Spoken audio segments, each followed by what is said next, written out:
And we're back. Another week, another video. Filming this one a little bit early with Labor Day weekend, but that being said, NFL rosters were cut down to 53 players, and the roster cuts for the Broncos revealed a lot about the direction they're going into the future. So with that being said, we'll break down the biggest takeaways. Let's do it.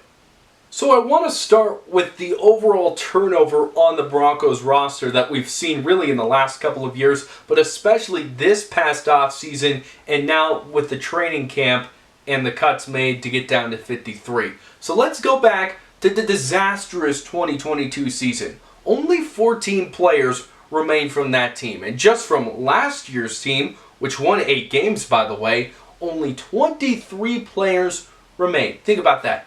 There will be 30 new faces suiting up for the Broncos this year in 2024. That's over half the roster. And what that tells you is Sean and George Paton are building this team to find the right pieces for the kind of team that they want to put on the field.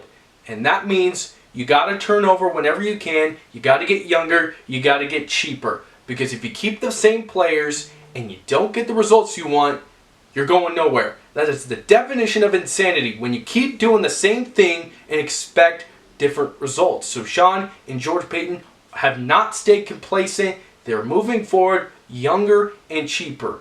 And I wonder if Sean Paton is going to buy Jordans for all those young guys that he's brought in, because he's rocking a lot of Jordans right now. I wonder if he'll buy them for the team if they make it to the playoffs. But that transitions me to my next point, which is the youth on this team.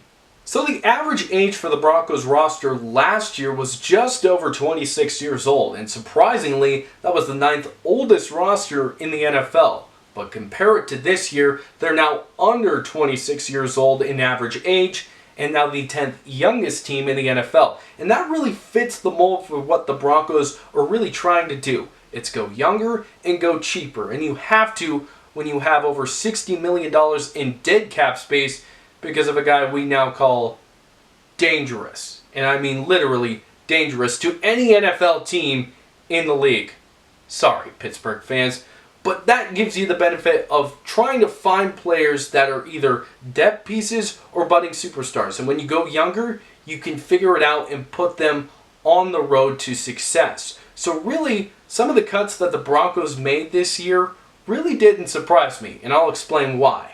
So the biggest and really most surprising cut for Broncos fans was Tim Patrick, who has been a fan favorite in the past, has been injured the last 2 years, but given the performance he had against Green Bay in the second preseason game, really Broncos fans thought, okay, he's back, he's going to have a roster spot. Well, that wasn't the case. Sean Payton's thinking was, okay, we're going to try and feature him so that we could potentially make a trade, get another draft pick, and move on and continue this youth movement. It just didn't work out.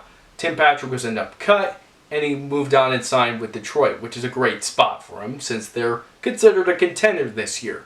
But it really wasn't a surprise given the direction the Broncos are moving and Patrick's injury history. And that moves on to another spot where they cut veteran Samaje Perine.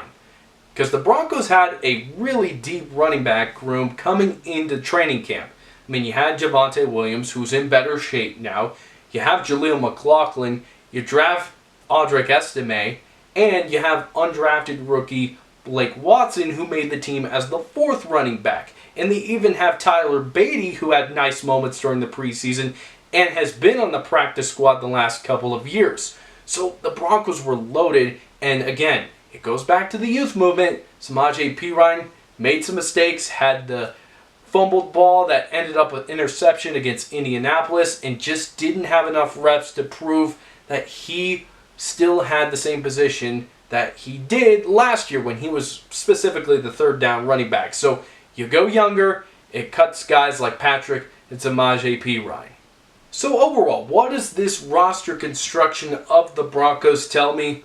Well, this upcoming season is probably going to be a very bumpy one, because when you have a younger football team, you're going to go through some growing pains. That's to be expected, especially when you have a rookie quarterback trying to figure things out. Even when Bo Nix has 61 career college starts, he's going to go through some growing pains. But the organization is fully behind them, And that is why the Broncos are going to continue to grow with this young football team. And the goal should be this year to be at a better spot than you were last year. Because if that's the case, then you're on a better projection to get back to the playoffs and get back into Super Bowl contention. That's the goal here in Denver, is to win a Super Bowl. That's the expectation. But fans understand, including myself, that that takes time. It takes the right amount of pieces coming together and the right breaks happening at the right time. So be patient, Bronco fans. It's going to be a bumpy ride, but in the end, I believe the Broncos will be in a better spot than they were last year and will feel good going into 2025. By the way, take the Broncos over 5.5 wins. That is easy money that you'll have at the end of the season. That's all for now. We'll see you next week.